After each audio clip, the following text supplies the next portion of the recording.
যতক্ষণ পর্যন্ত আমরা এই কোরআনের মাহফিলে বসে থাকব, ততক্ষণ পর্যন্ত আমাদের সকলের উপর আল্লাহর রহমতের বৃষ্টি বর্ষণ হবে। সকলেই পড়ি সুবহানাল্লাহ।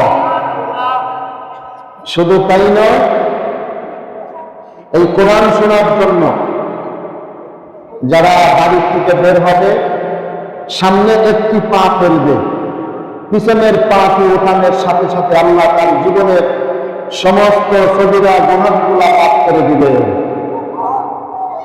শুধু তাই নয়, যতক্ষণ পর্যন্ত কোরআনের মাহফিলে পৌঁছাইতে সময় লাগে, প্রত্যেকটি কদমে কদমে আল্লাহ পাক আমাদেরকে 10টি করে নেকি দান করবেন। সকলেই পড়ি সুবহানাল্লাহ। এই কোরআনের মাহফিল পৃথিবীর সর্বশ্রেষ্ঠ মাহফিল। কেননা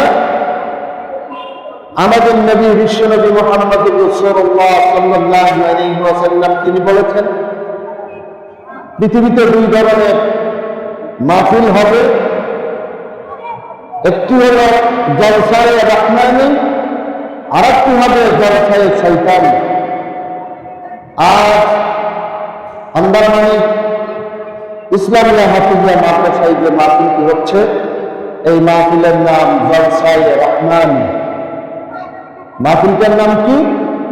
জলসায়ে রহমানি, মানে রহমতের মাহফিল। এখানে যারা আসবে তারা আল্লাহর রহমত প্রাপ্ত হয়ে দাঁড়িয়ে ফিরবে। সুবহানাল্লাহ। কিসের জন্য? কারণ এটি কোরআনের মাহফিল। কোরআনের সাথে যেমন পৃথিবীর অন্য কিছুর তুলনা নেই, কোরআন যেমন পৃথিবীর অন্যতম ঋষি গ্রন্থ, তদ্রূপ এই মাহফিলে যারা আসবে, কোরআন যেমন দামি, এই মাহফিলে আগমনকারী মানুষগুলো আল্লাহর কাছে দামি। জোরে পড়ি সুবহানাল্লাহ। সেই জন্য নবী করিম সাল্লাল্লাহু আলাইহি ওয়াসাল্লাম বলেন, যারা কোরআনের মাহফিলে আসার জন্য বাড়ি থেকে বের হয়, আল্লাহর নূরের ফেরেশতারা তাদের পায়ের নিচে ফেরেশতাদের নূরের পর বিছায়া দেয়। জোরে পড়ি সুবহানাল্লাহ। আর নবীজি বলেন, কোরআন শোনার জন্য আগমনকারী ব্যক্তি যদি কোনো কবরের পাশ দিয়ে আছে, আল্লাহ পাক খুশি হইয়া ওই কবরের আযাব 40 দিনের জন্য বন্ধ করে দেন। সুবহানাল্লাহ। কত দিনের জন্য? 40 দিনের জন্য আল্লাহ বন্ধ করে দেন। অত্যন্ত বরকতপূর্ণ মাহফিল। এই জন্য আমি বলব, 2 দিন ব্যাপী ওয়াজ মাহফিল, বছরে 2টি দিন আমাদের এই এলাকার জন্য অত্যন্ত গুরুত্বপূর্ণ। আমাদের এই মাদ্রাসার যিনি প্রধান শিক্ষক, বড় হুজুর হেফজ বিভাগের আমাদের অত্যন্ত প্রিয় শ্রদ্ধাভাজন ব্যক্তি আলহাজ হাফেজ শহীদুল ইসলাম সাহেব, তিনি 2 দিন আগেই এই মাহফিলকে উদ্দেশ্য করে এসেছেন। আমাদের দাখিল সেকশনের সম্মানিত প্রধান শিক্ষক মাওলানা হানিফ খান সাহেব, তিনি উপস্থিত আছেন। অত্র এলাকার অনেক মসজিদের ইমাম সাহেবানরা এসেছেন, এই মাদ্রাসার ছাত্ররা রয়েছে। কাজেই অন্যান্য মাহফিলের তুলনায় এই মাহফিলটি অত্যন্ত বরকতপূর্ণ এবং ফজিলতপূর্ণ এবং রহমতপূর্ণ। জোরে বলি সুবহানাল্লাহ। কিসের জন্য? এই যে কোরআনের পাখি, যারা কোরআনের ছাত্র, দিনরাত 24 ঘন্টা এরা কোরআন তেলাওয়াতে রত।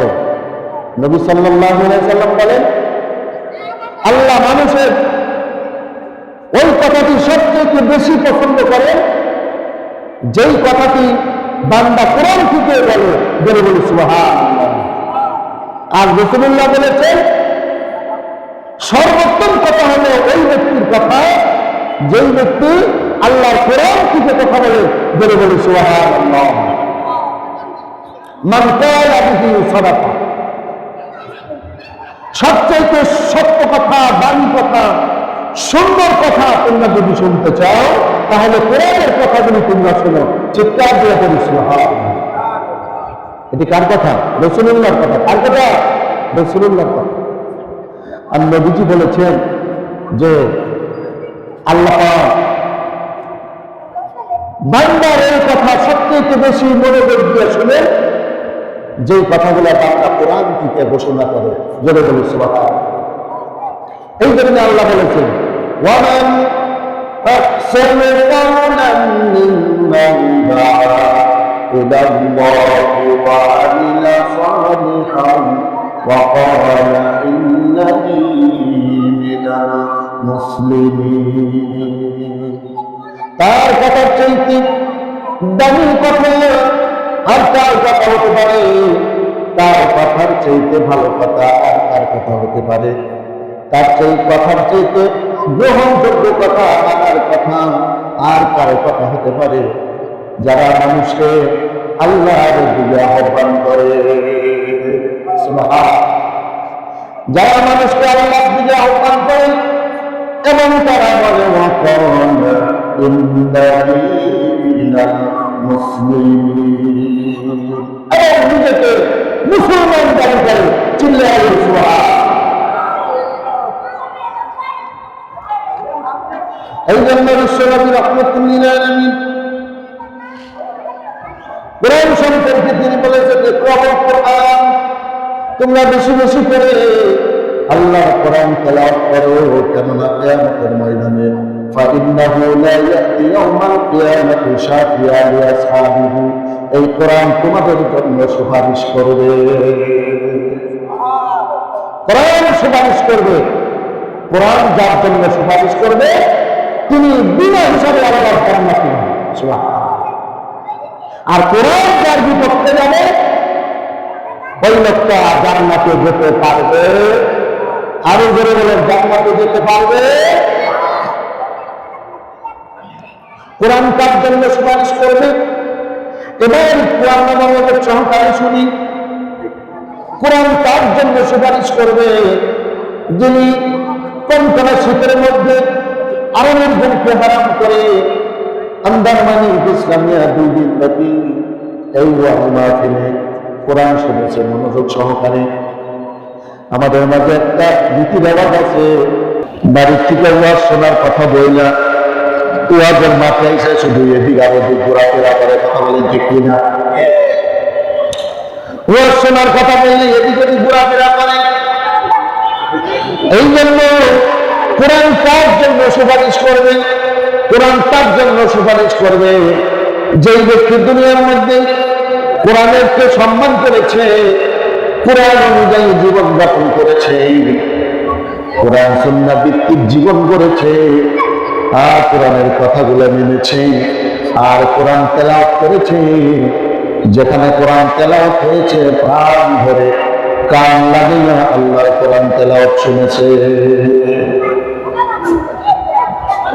সেই জন্য মহান রব্বুল আলামিন বলেন কোরআন যারা দুনিয়ার মধ্যে এই কোরআনের আয়াত দেখেছে, কোরআনের কথাগুলো শোনার পরও যারা চক্ষু মেলে তাকায় নাই, কোরআনের কথাগুলো কানে যাওয়ার পরও যারা মনোযোগ সহকারে কোরআন শুনে নাই, কিয়ামতের দিন আল্লাহ রাব্বুল আলামিন এই সমস্ত মানুষগুলোকে অন্ধ বানাইয়া হাসরের মাঠে উঠাইবে।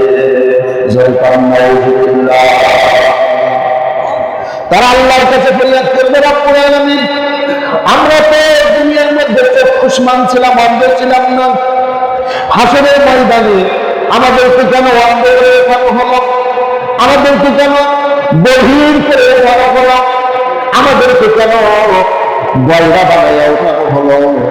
তখন তাদেরকে বলা হবে দুনিয়ার মধ্যে তোমরা কোরআন দেখেছ, কোরআন পড়ো নাই, চোখ দিয়ে বারবার দেখেছ, কোরআন বোঝার চেষ্টা করো নাই, তোমার কানের মধ্যে কোরআনের আয়াত পৌঁছাইছে, তুমি সেটাকে আয়াত করেছো, শোনো নাই, না শুনে তুমি অন্যদিকে গেটে মোচা দিয়ে চলে গিয়েছ।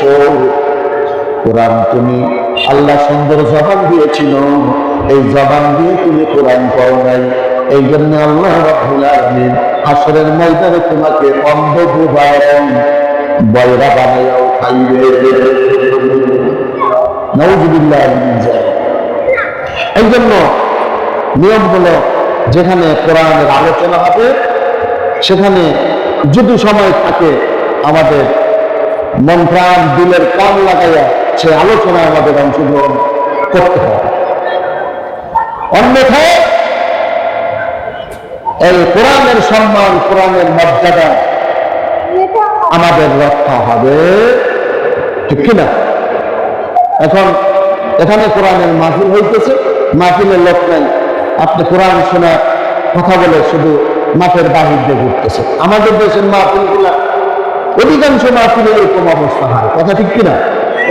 বক্তা বসে আলোচনা করে আর শ্রোতারা চা খায় চার দোকানে বসে বসে কোরআন শোনে, কথা ঠিক কিনা? আপনি শুনতেছেন, শুনলেন, ঠিক আছে, কিন্তু এই যে প্যান্ডেল আসার যে ফজিলত রয়েছে, যে বরকত রয়েছে, এর থেকে সম্পূর্ণ মাহরুম এবং বঞ্চিত আমরা হলাম, কথা ঠিক কিনা? এই জন্য আমি বলবো, আমরা সকলেই আশপাশে যারা আছি সকলকে অনুরোধ করে বলছি, আমরা যারা কোরআনের মাহফিলে এসেছি আমরা সকলে এসে এই কোরআন শোনার জন্য বসে পড়ি। এখানে কোরআনের আলোচনাগুলো আমরা শুনি, কি বলে আমরা আমল করার চেষ্টা করি। নবী করিম সাল্লাল্লাহু আলাইহি ওয়াসাল্লাম বলেছেন, কেউ যদি আমল করার নিয়তে আল্লাহর কোরআন শোনার জন্য বসে, কিসের নিয়তে ভাই? আমল করার নিয়তে, মানে কোরআন শুনবে এবং এটাকে তার প্র্যাকটিক্যাল জীবনে, বাস্তব জীবনে কাজে লাগাবে, এই নিয়ত করে কেউ যদি কোরআন শোনার জন্য বসে, নবীজি বলেছেন যেই জায়গায় বসে তিনি কোরআন শুনবেন এই জায়গাটা কিয়ামতের দিন আল্লাহর কাছে সাক্ষী দিবে। যেরকম সুবহানাল্লাহ। শুধু তাই নয়, নবীজি বলেছেন যেই জায়গা বসে বসে তুমি আল্লাহর কোরআন শুনলে এই জায়গাটার মধ্যে আল্লাহ রাব্বুল আলামিন কমপক্ষে ৭০,০০০ ফেরেশতা নিযুক্ত করবে। যে আল্লাহর বান্দা কোরআন শোনার জন্য বসেছে, যেই জায়গায় বসে বসে কোরআন শুনেছে, ওই জায়গায় ৭০ জন ফেরেশতা নিযুক্ত করবে। কিয়ামত পর্যন্ত এই ৭০ জন ফেরেশতা ওই কোরআন শুনানকারীর জন্য আল্লাহর কাছে দোয়া করবে। সুবহানাল্লাহ। এটা কিয়ামত পর্যন্ত এই যে আমরা কোরআন শুনতেছি, আমরা মরে যেতে পারি, আগামী বছর এখানে কোরআনের মাহফিল হবে, আর আমরা নাও আসতে পারি, কিন্তু নবীজি বলেছেন তুমি শুধু 2 ঘন্টা জীবনে কোরআন শুনেছো, যেই জায়গায় বসে তুমি কোরআন শুনেছো, কিয়ামত পর্যন্ত তোমার জন্য, তোমার দোয়ার জন্য আল্লাহ রাব্বুল আলামিন ৭০ জন ফেরেশতা নিযুক্ত করবেন। কিয়ামত পর্যন্ত এই ব্যক্তি কোরআন শুনবে, তার জন্য আল্লাহর দরবারে দোয়া করা হবে। সুবহানাল্লাহ। কত বরকতের জিনিস। শুধু তাই নয়, নবীজি বলেছেন যেই জায়গায় বসে আপনি কোরআন শুনেছেন, কোরআন আপনার জন্য সুপারিশ করবে এবং এই জায়গা সহ আল্লাহর কাছে ফরিয়াদ করবে, আল্লাহ তোমার বান্দা কনকনা শীতের মধ্যে ইচ্ছা করলে বাড়ি বসে থাকতে পারত, ইচ্ছা করলে 4 দোকানে বন্ধু বান্ধব নিয়ে আড্ডা মারতে পারত, ইচ্ছা করলে লেটার নিচে ঘুমাই থাকতে পারত, ইচ্ছা করলে সে বাড়িতে ঘুমাই থাকতে পারত, কিন্তু তোমার বান্দা বাড়িতে ঘুমায় নাই, আন্দার বাড়িতে ইসলামিয়া মাদ্রাসার মাহফিলকে সম্মান করেছে এবং হারামের ঘুমকে হারাম করেছে, কনকনা শীতের মধ্যে কোরআনের মাহফিল শোনার জন্য গিয়েছে। রব্বুল আলামিন তুমি তোমার বান্দাকে ক্ষমা করে দাও। যেরকম সুবহানাল্লাহ। আল্লাহ ক্ষমা করতে পারে কি পারে না? আমি যেটা বলেন পারে কি না? জীবনে অনেক বড় কাজ আমরা করেছি, কিন্তু আল্লাহ কবুল করে নাই, জান্নাত পাওয়া যাবে।